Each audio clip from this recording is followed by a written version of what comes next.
Welcome to iDream media.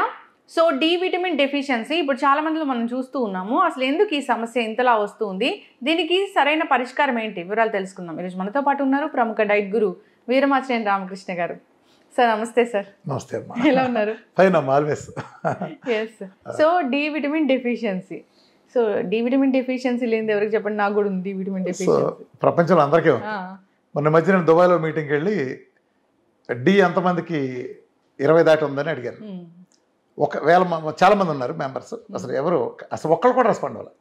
అందరికీ 5, 10, 8, 12. దుబాయ్లో ఎండలు అంత బాగా లేకపోవటం ఏంటి? ఎండలోకి వెళ్తే అర్థమైంది. ఫస్ట్ ఆఫ్ ఆల్ మనం ఇప్పుడు దీని హెడ్డింగ్లోనే బూత్ ఉంది, విటమిన్ డి. ఇప్పుడు నేను అబ్బాయి అంటే ఎలా ఉంటుంది? నువ్వు అబ్బాయి కాదు కదా, నేను అమ్మాయి కాదు కదా. అది ధనలక్ష్మి అనే అబ్బాయి అన్నాను అనుకో, ఎంత బూతో. విటమిన్ డి అంటే కూడా అంతే బూతు. అది విటమిన్ కాదు. అసలు ఆ విటమిన్ డి కాని దాని విటమిన్ డి అంటమే అసలు ప్రపంచంలో ఇప్పుడు ఈ వైద్య సమాజం వాళ్ళు మన చెవులు ఎన్ని పూలు పెట్టారో అర్థం చేసుకోవచ్చు. ఏం జరిగిందంటే దాని హిస్టరీలో రెండో ప్రపంచ యుద్ధ కాలంలో ఇది కనిపెట్టాల్సి వచ్చింది. అంటే ఆ చరిత్ర అంతా వెళ్తే మనం టైం వేస్ట్ అవుతుంది. రెండో చరిత్ర యుద్ధ కాలంలో సి అనే విటమిన్ కనిపెట్టిన తర్వాత వేరే ఒక వ్యాధి వచ్చినప్పుడు, దానికోసం రికెట్స్ అనే వ్యాధి వచ్చినప్పుడు పిల్లల్లో అప్పట్లో యుద్ధం జరుగుతూ ఉండేది. రెండో ప్రపంచ యుద్ధంలో వార్లో ఉన్న పిల్లలు ఏం చేసేవాళ్ళు అంటే వీళ్ళు అండర్ గ్రౌండ్కి వెళ్ళిపోయారు. 2 నెలలు 3 నెలలు అండర్ గ్రౌండ్కి వెళ్ళిపోయేటప్పటికి ఎండ తగల వాళ్ళకి. ఎండ తగలిపోయేటప్పటికి చిన్నపిల్లల్లో వచ్చింది యాక్చువల్గా ప్రాబ్లము లండన్లో. అది వస్తే దాన్ని తగ్గించడానికి ఒకటి దాంతో సెట్ చేశారు. సెట్ చేస్తే ఏమైంది, దానికి పేరు పెట్టాల్సి వచ్చింది. అప్పుడు సి విటమిన్ ఒకటి అంతకుముందు పేరు పెట్టారు కాబట్టి ఇది కూడా విటమిన్ అయి ఉంటుంది అనుకుని డి విటమిన్ అని పెట్టేశారు. అయి ఉంటుందని పెట్టినాక 4 కలుసుకున్నారు. కలుసుకున్నా ఏం జరిగిందంటే యాక్చువల్గా దాన్ని డిసైడ్ చేసింది అది డి విటమిన్ అనుకున్నారు. అనుకున్నప్పుడు దాని మ్యాక్సిమం లిమిట్ సెట్ చేసిన ఎంతకు సెట్ చేశారంటే 300 సెట్ చేశారు. టాక్సిటీ లెవెల్ అంటారు దాంట్లో. డి విటమిన్లో చూడు, నువ్వు 30 to 100 అంటారు. 100+ అయితే టాక్సిటీ అంటారు. వీళ్ళు ఒరిజినల్గా సైంటిస్టులు అంటే దాన్ని కనుక్కున్న వాళ్ళ పేరు పెట్టినప్పుడు ఏంటంటే అది 300 అని డిసైడ్ చేశారు. సరే 300 అంటే జనాలు సేఫ్ సైడ్ దాటుతారు, ప్రజలు కొంచెం అలర్ట్గా ఉంచుదాం అని 100 పెడితే సేఫ్టీలో ఉంటుంది. ఒకవేళ పొరపాటు చేసినా 200లోనే ఉంటుంది తప్ప 300కి వెళ్ళదనుకుని 100 డిసైడ్ చేశారు. ఒరిజినల్గా సెట్ చేసింది 300. ఇంకో ముఖ్యమైన పాయింట్ కూడా చెప్తాను. ఇందులో మోసం ఉంది. మోసం కాదు, ఒక అజ్ఞానం కూడా ఉంది. ప్రపంచం పోయే మోసం కూడా ఉంది. ఇప్పుడు ఆఫ్రికాలో 7 అడుగులు ఉంటాడు ఒకడు, వాడు చైనాలో పొట్టిగా 5 అడుగులు ఉంటాడు. వీళ్ళిద్దరూ ఒకటేనా? కాదు కదా. అమెరికాలో అమ్మాయిలు వీళ్ళంతా నిలబడి ఉంటే నేను నిలబడితే ఇలా మాట్లాడాల్సి వస్తుంది. నాలాంటి పెద్ద ఫ్రేమే. నాకు నీ బోటోళ్ళు అయితే వాళ్ళు ఎలా చూస్తా మాట్లాడాల్సి వస్తుంది కదా. అంటే ఆ ఫ్రేమ్లో మన ఫ్రేమ్లో ఒకటేనా? మరి మన పారామీటర్స్ 2 ఒకటే ఎలా ఉంటాయి? ఇది ఎలా డిసైడ్ చేస్తారంటే డి విటమిన్ ఈ వాల్యూస్ లెక్కేసేటప్పుడు తెల్లవాళ్ళని లెక్కలో తీసుకున్నారు. యూరోపియన్స్ని అమెరికన్స్ని దృష్టిలో పెట్టుకున్నారు. వాళ్ళు తెల్లతోలు, వాళ్ళకి మెలనిన్ ఉండదు. ఎందుకు ఉండదు? ప్రకృతి చేసిన ఏర్పాటు. చలి ప్రదేశంలో ఉండేవాళ్ళు తెల్లగా ఉంటారు. చూసుకు ఎక్కడైనా చూసా నువ్వు చైనా వాడు చలి ప్రదేశం ఉంటుంది. ఇప్పుడు మన నార్త్కు పోతే నార్త్లో అంతా తెల్లగా, కాశ్మీర్ వాళ్ళంతా ముగ్గింజాంకెళ్ళగా ఉంటారు. మనం వచ్చేటప్పటికి ఇటు నలుపు వస్తుంది. తమిళనాడుకి వచ్చేటప్పటికి అటు నుంచి బెల్ట్ ఇటు తిరిగేటప్పటికి నలుపు వస్తుంది. సో ఆఫ్రికాకి వెళ్తే ఇంకా ఉంటుంది. తేడా ఏంటి? మంచుకు దగ్గరగా ఉండే వాళ్ళందరూ తెల్లగా ఉంటారు. ఎందుకు జరిగిందంటే ప్రకృతి ఏర్పాటు. మనలో మెలనిన్ అనే కంటెంట్ ఉంటుంది కదా, వాళ్ళకి అసలు ఉండకుండా చేశారు నేచర్గా. ఎందుకు జరిగిందంటే వాడు ఎండ దొరకదు. ఎప్పుడో ఎండ దొరికితే ఇట్ట 5 నిమిషాలు వచ్చి అలా వెళ్ళిపోతున్నా, మబ్బుల్లో కనిపించదు. ఆ 5 నిమిషాల ఎండలోనే ఎక్కువ గ్రహించుకుంటానికి గాను ఏ అడ్డం లేకుండా ఉండడం కోసం మెల్లని లేకుండా చేశారు. అందుకని అది తెల్లతోళ్ళు. మనకి 12 గంటల పగలు 12 గంటల రాత్రి ఉంటుంది. అందుకని మన సగం బ్రౌన్ తోళ్ళు అంటాం. మనకు బ్రౌన్ తోళ్ళు. సో మనకి ఈ పారామీటర్ పనికిరాదు. 2 నల్లళ్ళు ఉంటారు. వాడు ఎప్పుడు ఎండలో ఉంటాడు, బాగా ఆఫ్రికన్ ఎండలో పేలిపోతూ ఉంటాయి. సో వాడు ఆఫ్రికన్ ఎండలో పేలిపోతే కూడా ఆ ఎండలో మరీ ఓవర్గా చర్మాన్ని హాని చేయకుండా మెలనిన్ కంటెంట్ ఎక్కువ పెట్టారు. సో తెల్లవాడి కోసం పెట్టిన 30 to 100 అనేది మనకెట్ట పనికి వస్తుంది? మన నిజం చెప్పాలంటే స్టాండర్డ్స్ ఎలా పెట్టాలంటే ఒక స్టాండర్డ్స్ పెడితే ఇండియన్స్కి వచ్చేటప్పటికి మీకు 80 నుంచి 200 అలా పెట్టాలి. మన స్టాండర్డ్స్ పెట్టాలి అంటే అది కూడా బూతే. ఇప్పుడు డి విటమిన్ అనుకుంటే ఆ నల్లవాళ్ళకి వచ్చేటప్పటికి 150-200 బిగించాలి మినిమం. ఈ తెల్లవాడికి వచ్చేటప్పుడు 30 పెట్టాలి. మన ఇది ఏంటంటే యూనిఫామ్. అమెరికా వాడు దురదొస్తే అందరికి ఒప్పుకోవాలి. సో అదే సిద్ధాంతంలో ఇది పెట్టారు. సో అది ఒక కుంభకోణం. ఎందుకుని ఇది నేను విటమిన్ కాదు హార్మోన్ అంటానంటే అసలు విటమిన్ అనే దానికి 2 రకాల డెఫినేషన్లు ఉన్నాయి, 2 రకాల అర్థాలు. It's an organic compound that cannot be synthesized by human body. ఇది విటమిన్. అంటే బాడీలో తయారు కాదు. ఇప్పుడు A vitamin, C vitamin, B vitamin, E vitamin, K vitamin శరీరంలో తయారవుతాయి అవ్వవు. కాబట్టి ఓ నిమ్మకాయ నుంచో, క్యారెట్ నుంచో, ఇంకా ఇతర పాల నుంచో దేని నుంచి ఇస్తారు, బయట నుంచి ఇస్తారు. అది లేదు కాబట్టి శరీరం తయారు చేయలేదు కాబట్టి. ఇప్పుడు హార్మోన్లు ఉంటాయి, విటమిన్స్, హార్మోన్స్. హార్మోన్ ఏంటి? శరీరం తయారు చేస్తుంది. ఒక శరీరంలో ఒక ఆర్గాన్ తయారు చేసి వేరే చోట కూడా వాడబడేదాన్ని హార్మోన్ అంటాం. ఇప్పుడు ఇక్కడ థైరాయిడ్ తయారవుతుంది, మెటబాలిక్ రేట్ని సెట్ చేస్తుంది. ఇన్సులిన్ ఉంటుంది, ఇన్సులిన్ ప్యాంక్రస్ బీటా సెల్స్ తయారై వేరే చోట సెల్లో పంపడానికి మన వెయిట్ గెయిన్ మేనేజ్మెంట్కి ఉపయోగపడుతుంది. అట్లానే ఈస్ట్రోజన్, టెస్టోస్టెరాన్లు ఇవన్నీ హార్మోన్లు కదా. ఇది హార్మోన్ అంటే శరీరం తయారు చేస్తుంది కదా. డి విటమిన్ ఎలా తయారవుతుంది? సూర్యుడి నుంచి వచ్చిన ultra violet UV B rays దాని చర్మంలో కింద చేరే కొలెస్ట్రాల్తో అనుసంధానం చెంది ఇది దీని తర్వాత లివర్ నుంచి వచ్చిన ఎంజైమ్స్, కిడ్నీ నుంచి వచ్చిన ఎంజైమ్స్ లాంటివి కలిసిన తర్వాత active form of D vitamin మారుతుంది. ఓన్లీ సోర్స్ సూర్యుడి నుంచి వస్తుంది. సప్లిమెంటేషన్ కూడా పనికి వస్తుంది, కానీ సూర్యుడి నుంచి వచ్చేది మెయిన్ మ్యానుఫ్యాక్చరింగ్ అది.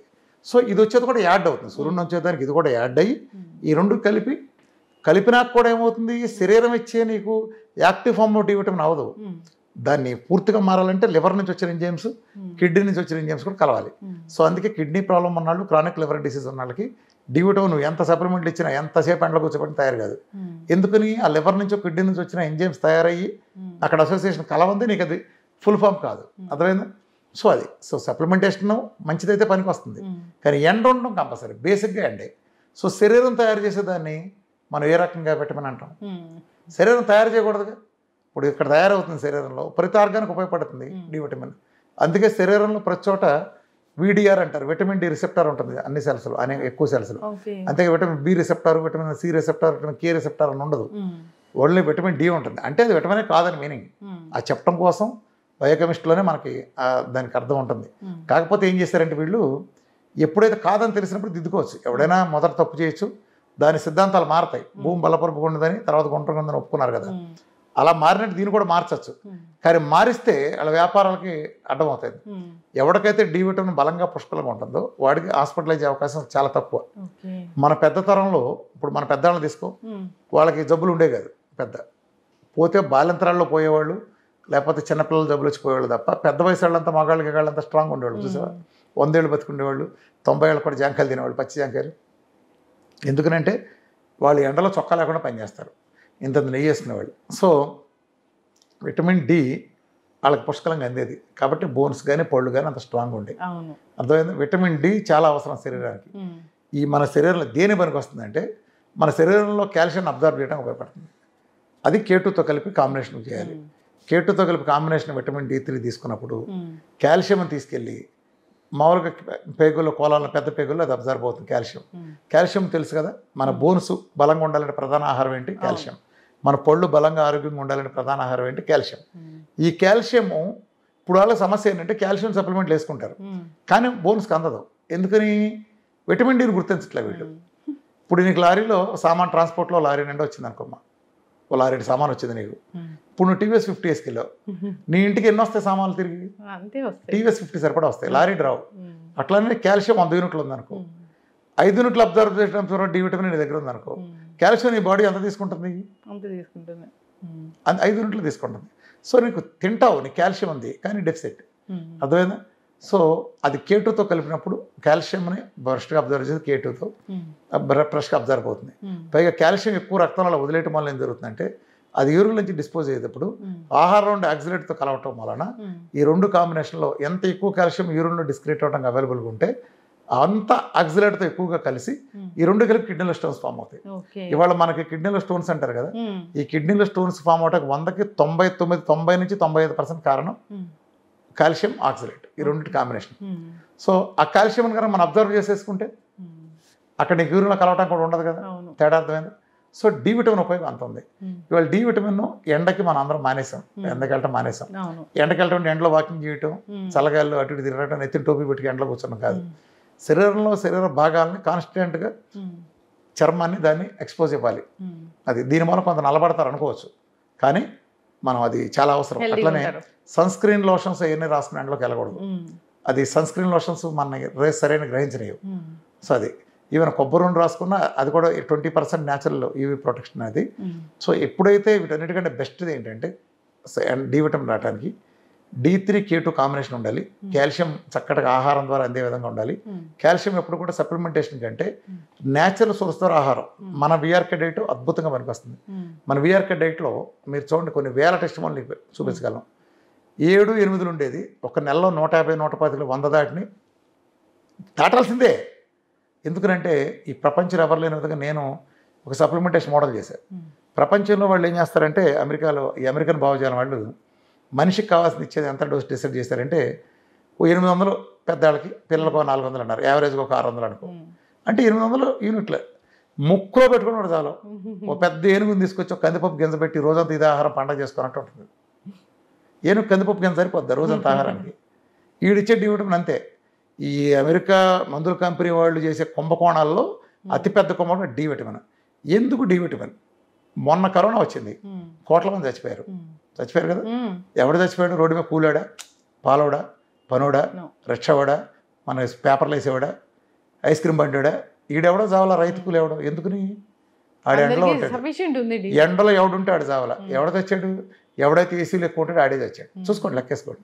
రెండోది, నీకు తెలిసిన ప్రతి శవం కరోనాలో పలానావాడు చచ్చిపోయాడంట అని నువ్వు విన్న ప్రతి శవం హాస్పిటల్ నుంచి వచ్చింది. రోడ్డు మీద కూడా ఎవడో చావాలా. మద్రాసు నుంచి ఢిల్లీ దాకా నడిచిన ఫ్యామిలీలు ఉన్నాయి. వీళ్ళందరూ కరోనా మధ్యలోంచి వెళ్ళారు. ఎప్పటికీ కరోనా రాలా. అర్థమైంది ఎండ ఎంత కాపాడుతుందో. ఇలా కాపాడుతుందని తెలుసు కాబట్టే వాళ్ళు డి విటమిన్ని ముక్కులో పొక్క అంత ఇచ్చి ఇదే మ్యాక్సిమం లిమిట్ పెట్టగలిగారు. సో ఎప్పుడైతే డి విటమిన్ లేదో ఈ మాఫియా ముఠాకి మందులు అమ్మటానికి భయంకరమైన స్కోప్. అంటే ఇది creation of diseases, creating customers. ఇప్పుడు నువ్వు నీ బిజినెస్కి వ్యూవర్షిప్ అనే కస్టమర్స్ని క్రియేట్ చేయాలనుకుంటావు. దానికోసం కొత్త కొత్త స్కీములు తీసుకుంటావు. ఒక హోటల్ మంచి రెసిపీలు పెట్టడం ద్వారా వాడు కొత్త కస్టమర్లు చేసుకోవాలని చూస్తాడు. వీళ్ళు ఏం చేశారు? కస్టమర్లు రావాలంటే జబ్బులు రావాలి. ఆడ కస్టమర్ అంటే ఎవడు? మనమే. మనకు జబ్బులు వస్తే ఆడి కస్టమర్ అవుతాం. సో మనం వాడి కస్టమర్ అవ్వాలంటే మన జబ్బులు రావాలి. జబ్బులు రావాలంటే వీడు మంచిగా చెరగొట్టాలి. అందుకని దౌర్భాగ్యులు చక్కగా నెయ్యి వేసుకుని నెయ్యి మార్పించారు. ఆ నెయ్యి వేసుకుంటే ఇది వెళ్ళి డి విటమిన్ వస్తుంది. నెయ్యే కదా, నువ్వు తీసుకున్న నెయ్యే వెళ్తేనే ఆ మంచి కొలెస్ట్రాల్, డైటరీ కొలెస్ట్రాల్ వెళ్తేనే చర్మ కింద కూర్చొని వస్తుంది. సో ఇలా ఉంటుంది స్కీమ్. ఎప్పుడైతే చెరగొట్టారు, నేను చక్కగా high doses of D vitamin ఇస్తాను, చాలా హై డోసెస్ ఇస్తాను. దాంతోపాటు K2 కాంబినేషన్ కూడా చాలా అద్భుతమైన కాంబినేషన్ ఇస్తాను. కాబట్టి నా దగ్గర ఇవాళ క్యాన్సర్లు అద్భుతంగా మెరకలుగా తగ్గినాయి అన్న, సొరియాసిస్లు, రొమటాయిడ్ ఆర్థరైటిస్ లాంటి నెలల్లోనే తగ్గినాయి అన్న, ఈవెన్ టైప్ 1 డయాబెటీస్లో నెల రోజుల్లోనే రిజల్ట్ ఇవ్వగలిగానంటే, అంటే C-పెప్టైడ్లు 0.5 ఉండే 2.86కి వెళ్ళే స్థాయికి వెళ్ళి ఇలా అనేక మెరకల్స్ వెంటనే నొప్పులు పోతున్నాయి అన్న. డి విటమిన్ పాత్ర చాలా కీలకం. నేను పుష్కలంగా డి విటమిన్ అందేటట్టు చూస్తాను. డి విటమిన్ అందడానికి బెస్ట్ సోర్స్ సూర్యుడు. దాంతోపాటు మన ఫ్యాట్లోనే vitamin A, K, fat soluble vitamins. కాబట్టి డి విటమిన్ ఉంటే మీ దగ్గరికి ఏ రోగాలు చేరవు. ముఖ్యంగా బోన్స్, పండు తీరు బెరుగ్గా ఉంటే నొప్పులనే మాటే రాదు మన దగ్గరికి. డి విటమిన్ అభావం ఉంటే లంగో సంబంధించి ఏ ప్రాబ్లం రాదు. సో కరోనా లాంటి వ్యాధులు కూడా దగ్గర రావు. చూసారు, పెద్ద నిదర్శనం కూడా మీకు చెప్పాను. కాబట్టి డి విటమిన్ అందరికీ కావాల్సిందే, చాలా ఎక్కువ కావాలి.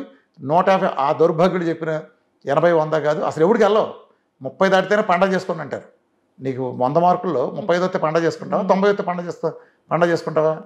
35కే పండగ చేసుకోమంటారు. వీళ్ళెవడో 99-100 ఉండవు. ఇది ఒక కుంభకోణం, కుట్ర. ఈ మాయగాళ్ళ మాయ వల్ల పడమాకండి. మీకు డి విటమిన్ పుష్కలంగా ఉండాలంటే 150-200 ఉన్నాడికి అద్భుతంగా ఉంటుంది. టాక్సిన్ అన్నమాట అబద్ధం. అది తెల్లతోలోడికి టాక్సిన్ కానీ మనకు టాక్సిన్ కాదు. ఖచ్చితంగా సార్. సో ప్రతి ఒక్కడికి డి విటమిన్ ఆడ మగ లేదు. ఎండలో కూర్చోండి. ఈ ఆడొక్కడే మన దేవుడు సూర్యుడు. అడిగే దండం పెట్టుకుంటారు, కూర్చుంటారు. సూర్య నమస్కారాలు అందులో పెట్టింది. నమస్కారాలు ఇంట్లో చేస్తే ఫలితం రాదు, సూర్యుడిలో చేస్తేనే ఆసనాలు ఫలితం వస్తాయి. అర్థమైందా? సో ఇలాంటిది సూర్యుడు అవసరం అంత ఉంది.